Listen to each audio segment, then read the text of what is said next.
Well, today an inquest opened into the death of another HC1 resident. 88-year-old Sheila Hartman was living at Ridgeway Lodge in Dunstable. We now know that in the middle of the night she was attacked by another resident and died from her injuries. There were two members of staff on duty. Both were dealing with another incident. Helen Mulroy reports. Richard Uridge remembers his mum Sheila as a doer. If I had to sum her up in a few words, very, very creative, highly practical. So she was always making things, she was knitting, she was sewing. She was convinced that the only way to make things happen, to change the world, was to be a doer, to actually get up and do something.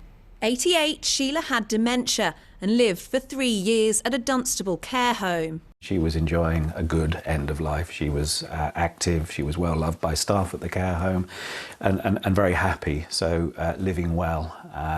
Who knows how long that would have continued, but for it to be so abruptly and so brutally ended is of course the focus of our concern and of our heartache.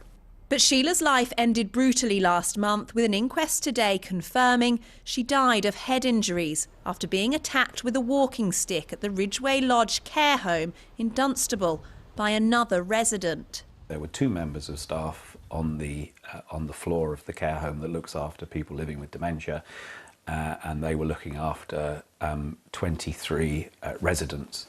Those two staff were busy dealing with the personal needs of another resident when they heard a commotion, came to investigate what the noise, the banging, the shouting was, and then discovered, the awful scene of my mother being attacked. Bedfordshire Police are now investigating, and the CQC are inspecting the care home. Ridgeway Lodge told the BBC, "We have been deeply shocked and saddened by the death of one of our residents and the circumstances surrounding their death. Given the circumstances involved, we are working hard to support colleagues and residents at the home who have been affected." Richard feels he owes it to his mother to speak out about her death. People should go into a care home and be cared for at the end of their life and not suffer the indignity. And it was very, very undignified. Of course, nothing can bring her back, but if in her stead there is an understanding of what went wrong and what might be done to stop something like this happening again, then that would be, to me, a very fitting epitaph for a practical woman who was determined to, do things rather than just talk about things.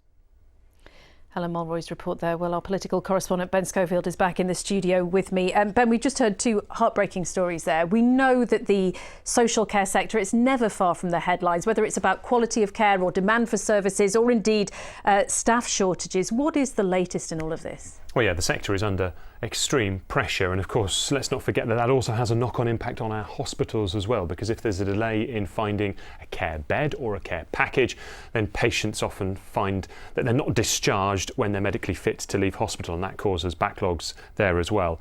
The Local Government Association, which represents our councils who provide a lot of care and pay for a lot of care, say that the sector needs, as they put it, a comprehensive package. What does that mean? Well, it means a whole pile of cash. £13 billion is what they were asking for. That's £6 billion to increase care workers' wages, and then another £7 billion to make sure that local authorities, that councils can meet, as they put it, their statutory obligations. The Local Government Association say there's a waiting list of some 500,000 people waiting for care or care assessments, and they estimate around 100,000 vacancies across the sector.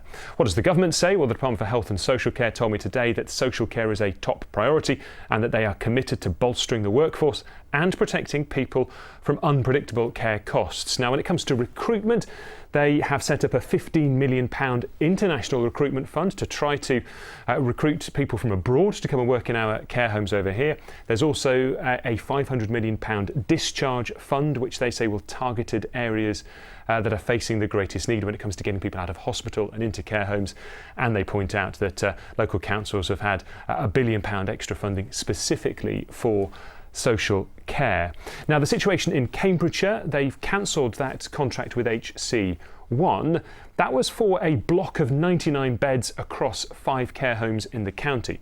I've asked the question, well, will that leave the county council short of care beds? We've been told that they don't anticipate any problems meeting their demand. Ben, thank you very much indeed.